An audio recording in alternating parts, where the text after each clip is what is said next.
तो मैं मंजीत नेगी हूँ आज तक से। मेरा सवाल ये है कि इस पूरे ऑपरेशन में जो आतंकी ठिकानों को निशाना बनाया गया, क्या नंबर्स कुछ बता सकते हैं कितने आतंकी मारे गए? कुछ नाम सरकार, मतलब कुछ नाम मीडिया में आए भी हैं जो बड़े उसके मास्टरमाइंड थे। और एक सवाल जो आज एयरफोर्स ने भी ट्वीट किया कि ऑपरेशन सिंदूर अभी जारी है और सरकार की तरफ से भी कहा गया। और पिछली बार जब विदेश मंत्रालय की प्रेस कॉन्फ्रेंस पहली हुई थी उसमें वो लिस्ट दिखाई गई थी कि 21 टेरर कैंप आइडेंटिफाई किए गए हैं। तो क्या जो बाकी बचे हुए टेरर कैंप हैं उन पर भी कार्रवाई होगी? और एक नंबर अगर आप बता पाएं कितने टेररिस्ट मारे गए? Manjeet ji, 3 questions. The third one has just been asked here before. So 21 this thing. So I'll request the first to be answered so that we have more number of people who can ask. Manjeet, जब मैंने statement दिया तो मैंने शुरू में ही कहा कि जैसे ही ऑपरेशन सिंदूर कॉन्सेप्चुअलाइज हुआ तो हमारा जो पीछे की कार्रवाई होती है, स्पेड वर्क और टारगेट्स को आइडेंटिफाई और एनालाइज करने की कार्रवाई शुरू हो गई थी। मैंने जब स्टेटमेंट दिया तो मैंने बताया कि बहुत सारे थे, हमने 21 दिखाए होंगे और भी हैं, लेकिन वो लिस्ट फिल्टर करते करते 21 तक पहुंची। अब क्या आगे एंगेज किए जाएंगे? अगर ज़रूरत पड़ेगी तो ज़रूर एंगेज किए जाएंगे, लेकिन मैंने बताया कि इस समय जो इंट एजेंसीज ने हमें बताया कि फलाने कैंप में प्रेजेंस है, हमने उनको एंगेज किया। कुछ नाम मैंने लिए, कुछ नाम अभी पुख्ता किए जा रहे हैं। मैंने आपको बताया कि जो इंट एजेंसीज ने अभी तक असेसमेंट किया है उसमें उन्होंने कहा है कि तकरीबन 100 से ज़्यादा मारे गए हैं।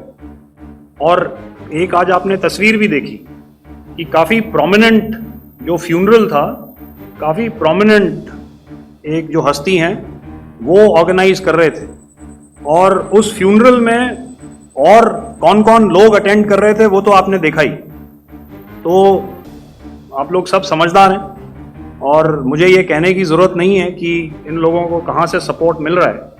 अगर नहीं मिल रहा होता तो ऑपरेशन सिंदूर नहीं होता, तो उसी की वजह से है ये operation.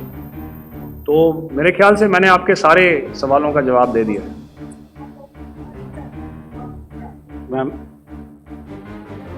Sir, next is from 17. Sir, मेरा नाम अंजू निर्वाण है, GV9 भारतवर्ष से। सर, मेरा सवाल ये है कि ऑपरेशन सिंदूर में हमारी जो इंडियन नेवी है उसके बारे में सर थोड़ा सा बताएं कि किस तरह की उसकी भूमिका रही, क्योंकि हमने इस दौरान सर देखा कि बहुत सारी स्पेकुलेशन भी रही और ये बोला गया कि कराची तक हमारी नेवी ने ऑपरेशन किया है। तो सर इस पर थोड़ी सी क्लैरिटी चाहिए। और सर हमने कौन कौन से फाइटर एयरक्राफ्ट डाउन किए हैं, अगर उसका भी थोड़ा सा क्लैरिटी मिल जाए तो अच्छा रहेगा। तो मैं आपका पहले सवाल का जवाब दूंगा। I will make few sentences and leave it for your imagination.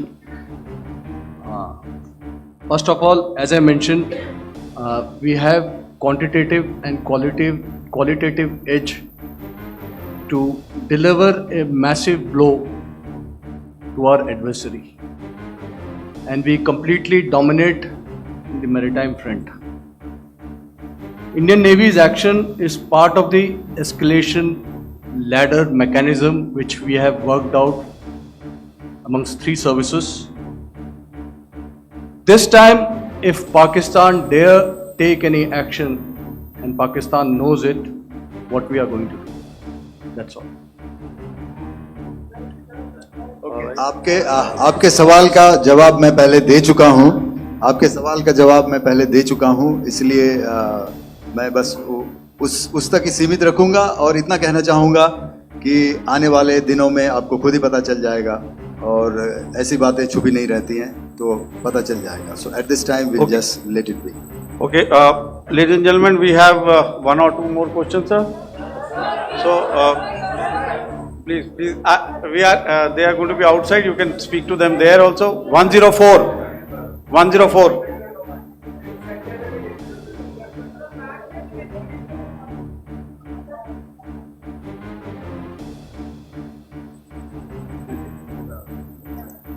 Yeah, ask sir.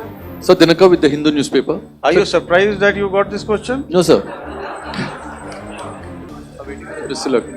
Sir, can you give a number of assets we lost, because there's been a lot of speculation going on, international media writing a lot of things about our platforms, including Rafales. I mean, Pakistan claiming that Rafale has been downed, etc. Can you put that questions to rest and clarify on that? I guess that question is for me. All right, I'm happy that you've asked this question. You know, we are in a combat scenario, and losses are a part of combat.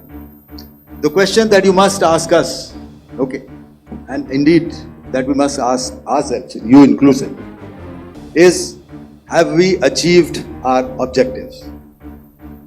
Have we achieved our objective of decimating that terrorist camp? And the answer is a thumping yes. And the results are for the whole world to see. As for the details, what could have been, how many numbers, which platform did we lose? You know, at this time, I would not like to comment on that, because we are still in a combat situation.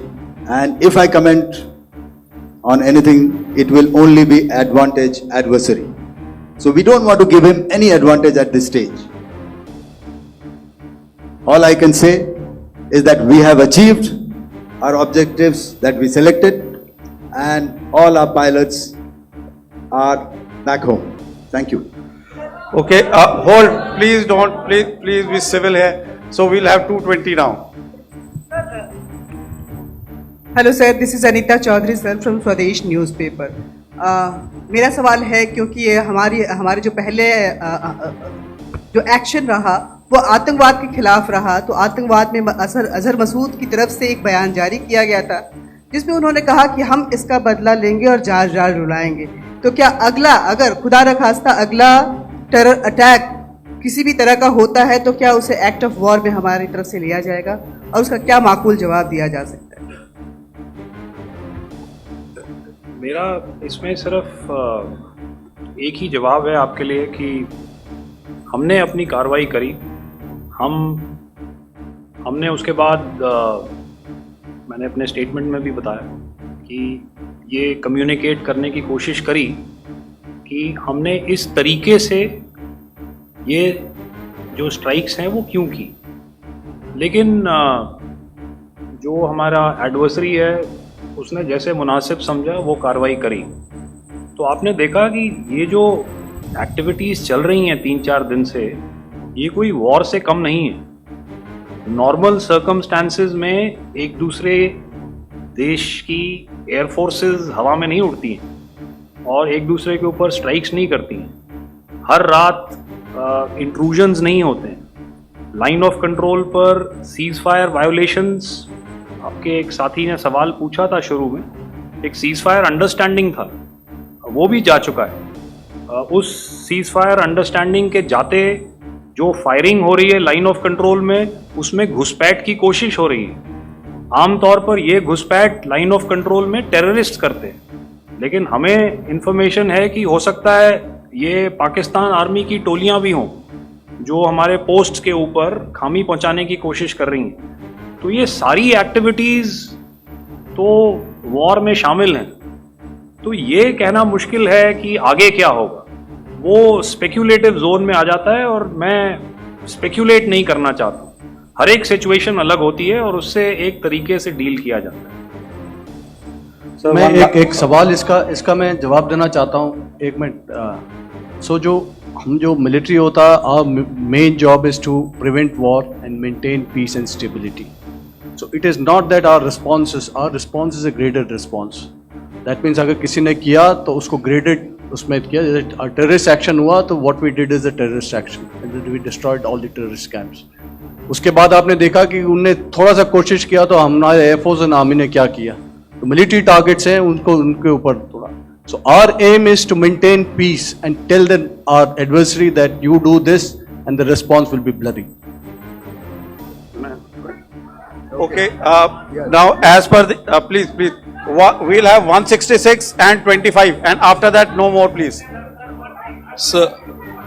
Sir, this side. Ladies and gentlemen, please maintain. Sir, I this request side, you to sir. please be quiet. Jal Ghai? No. This side, sir. We have only two Sir, questions left. 166. Yeah, please start. So I'm Rahul Singh from Hindustan Times, sir. So you were totally on top of the game in the kind of losses you've inflicted on the enemy. I mean, we saw the slides and everything. So it kind of comes across that you were batting it 99 and you decided to declare your innings.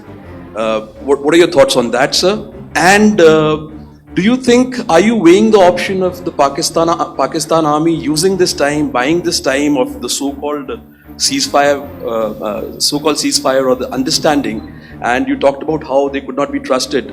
So buying time to kind of build up their war reserves, getting stuff from their friends like Turkey or China, are we considering that possibility, sir?